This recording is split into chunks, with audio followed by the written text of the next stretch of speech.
Hi everyone, Armine Bazikyan. So in this video, we're going to talk about the dangers of adding your children to your assets, specifically your home. What dangers await you when you add your kids to the title of your property? So let's go through. I'm going to talk about 4 different potential harmful dangers that you could encounter and why naming them on title to your home is maybe not a great idea. So number 1, when you name your child on the property title itself, they become an owner with you. So now all of a sudden you are co-owners with your children depending on how you've given them title. When you're co-owners with your children, you do not have the same level of control that you had prior to naming them on your title.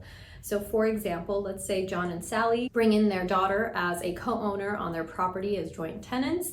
And now all of a sudden, all 3 of them are on title. Well, if John and Sally want to refinance that property, they need to get their daughter's signature because she's a co-owner.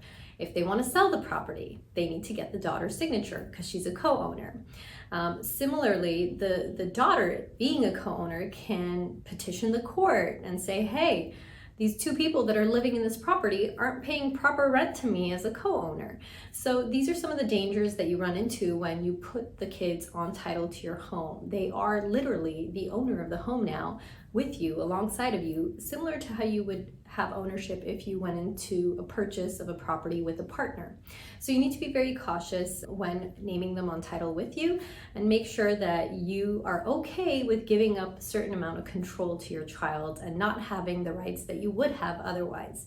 Number 2, the second danger that awaits if you name your child on title of your home is you are putting your property at risk or on the line in case of your child's divorce.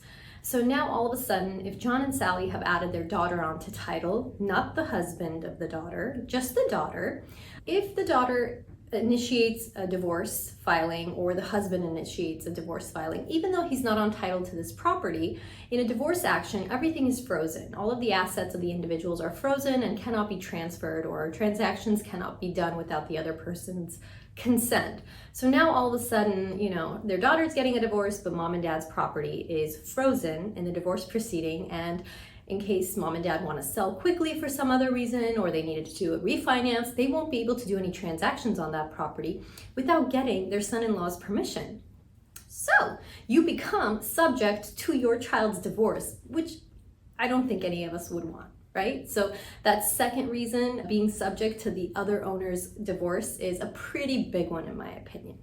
Number 3 on this dangers list is being subject to your child's lawsuits. So for example, if Sally and John add their daughter onto title and then their daughter got into some sort of contract deal where she created some liability for herself and there was a judgment against her, this property is now at risk for the daughter's lawsuits or creditors or problems that she's encountered in life.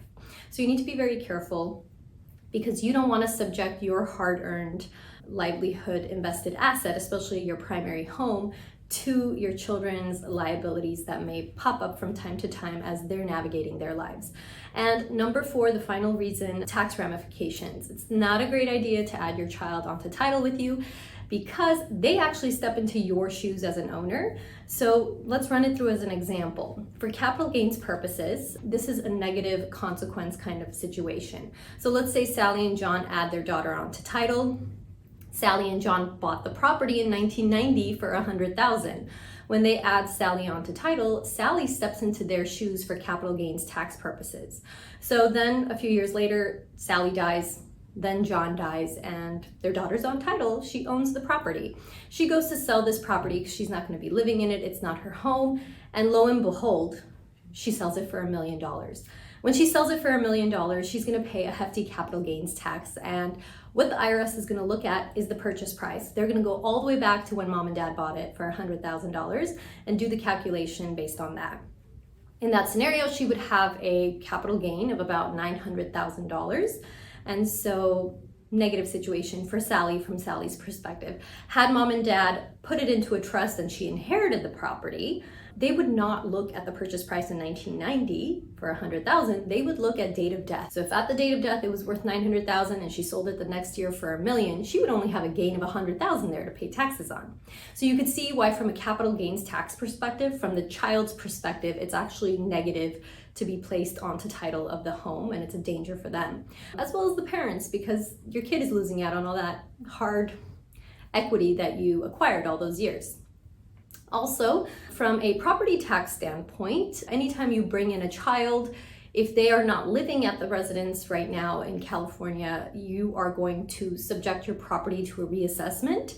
So unless there's a parent-child exemption filed, the property taxes will be reassessed to the date of transfer. So whatever it's worth at that time of the transfer, the assessor's office is going to reevaluate the property tax basis. So these are just some of the tax ramifications to adding your child onto title with you. So those were the 4 dangers that we always warn clients about when they call us with the intent of just naming the kid onto title and being done with it. Those are some of the things that you can consider before making the decision whether to add them on title or go the proper route and do an estate plan. We're more than happy to help you. If you'd like a free consultation, I welcome you to call our office and schedule a free consultation to see which situation is right for you.